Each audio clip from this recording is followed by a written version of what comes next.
सेहत के लिए वरदान से कम नहीं है। एरेका पाम प्लांट देश में वायु प्रदूषण से दिल्ली जैसे बड़े शहर जूझ रहे हैं। इस समस्या से निजात पाने के लिए ज्यादा से ज्यादा पौधे लगाने की सलाह दी जाती है। ऐसे में आपको एक ऐसे पौधे की जानकारी दे रहे हैं जो एयर प्यूरिफायर के तौर पर काम करता है, हवा को शुद्ध करने के काम आता है। इस पौधे का नाम एरेका पाम है। एरेका पाम का पौधा जितना दिखने में सुंदर होता है उतना ही सेहत के लिए भी फायदेमंद है, क्योंकि ये एयर प्यूरिफायर के तौर पर काम करता है। अगर किसी को सांस की तकलीफ है तो एरेका पाम घर के गमले में लगाया जा सकता है। जैसा हम सब जानते हैं कि शुष्क यानी ड्राई हवा में सांस लेने से आंखों में खुजली, त्वचा में जलन, सूखापन, गले में खराश और जोड़ों के आसपास जकड़न हो सकती है। साथ ही अस्थमा, ब्रोंकाइटिस जैसी सांस की बीमारियां हो सकती हैं। ऐसे में एरेका पाम का पौधा लोगों के लिए अच्छा विकल्प साबित होता है। यह घर से जहरीली हवाओं को दूर करने और ऑक्सीजन प्रोड्यूस करने के लिए जाना जाता है।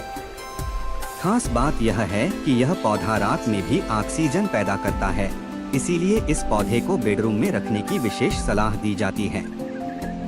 हॉस्पिटल में मरीज के कमरे में इस पौधे को रखने से जल्दी रिकवरी करने में आसानी होती है। इसे व्यापारिक तौर पर भी लगाया जा सकता है। जानिए एरेका पाम लगाने का तरीका। तापमान। एरेका पाम के लिए आदर्श तापमान 15 से 25 डिग्री सेल्सियस होता है। तापमान बहुत ज्यादा या बहुत कम होने पर पौधे को घर के अंदर रख सकते हैं। मिट्टी का चयन। एरेका पाम का पौधा लगाने के लिए साधारण मिट्टी और बलुई मिट्टी सबसे अच्छी मानी जाती है। एरेका पाम लगाने का तरीका। सबसे पहले एक बड़े साइज का गमला लें, क्योंकि यह 1 से 2 साल में फैलकर बड़ा हो जाता है। अब 50% साधारण मिट्टी, 30% बालू या कोकोपीट और 20% जैविक खाद मिलाएं। फिर एरेका पाम का नया पौधा नर्सरी से खरीदे या किसी पुराने पौधे से भी तैयार कर सकते हैं। एरेका पाम के पुराने पौधे को जड़ सहित निकालकर पहले तो झाड़ लें, फिर जड़ को 2 से 3 भाग में पत्तियों सहित अलग कर लें। इसके हर भाग को अलग अलग लगा सकते हैं। अब अलग किए हिस्से की जड़ को पानी भरे बाल्टी बर्तन में 1 घंटे डुबाकर रखें, फिर नए गमले में लगा सकते हैं। नया पौधा लगाकर तुरंत पानी देना चाहिए। बीज से एरेका पाम लगाने का तरीका। नर्सरी में बीज से नया पौधा तैयार कर सकते हैं। एरेका पाम के बीज को 24 घंटे पानी में भीगने रख दें। इसके बाद जमीन में 1 इंच गहराई में बीज बो दें।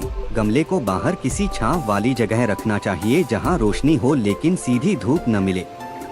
अब 4 से 6 हफ्ते में एरेका पाम के बीज अंकुरित होकर निकल आएंगे। सूरज की रोशनी। एरेका पाम को ऐसी जगह रखना चाहिए जहां सूरज की तीखी धूप दिन भर न लगे। इस पौधे को धूप तो चाहिए होती है, लेकिन सीधी नहीं। पौधे को छांव वाली जगह, कमरे में खिड़की के पास, पोर्च के नीचे, घर के अंदर रख सकते हैं। अगर बाहर रखना है तो ऐसी जगह रखें जहां दिन भर में 4 से 5 घंटे ही धूप लगे। खाद रसायन। साल में 1 बार ऊपर से 2 इंच मिट्टी निकालकर उसमें बराबर मात्रा में कंपोस्ट मिलाकर दोबारा गमलों में डालना चाहिए। इसके अलावा कोई भी जैविक खाद साल में 2 से 3 बार, विशेषकर गर्मियों में जरूर डालना चाहिए। सर्दियों में खाद ना भी डालें तो कोई परेशानी नहीं होगी। सिंचाई। एरेका पाम को नमी पसंद है, लेकिन जरूरत से ज्यादा पानी देना नुकसान दे सकता है। जब एरेका पाम के गमले की मिट्टी छूने में सूखी लगे तब ही पानी दें।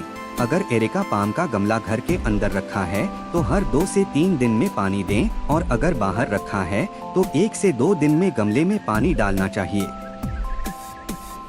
वीडियो देखने के लिए धन्यवाद। अगर वीडियो इन्फॉर्मेटिव लगा हो तो कृपया लाइक और शेयर करें, और ऐसे ही और वीडियो पाने के लिए कृपया चैनल को सब्सक्राइब करें।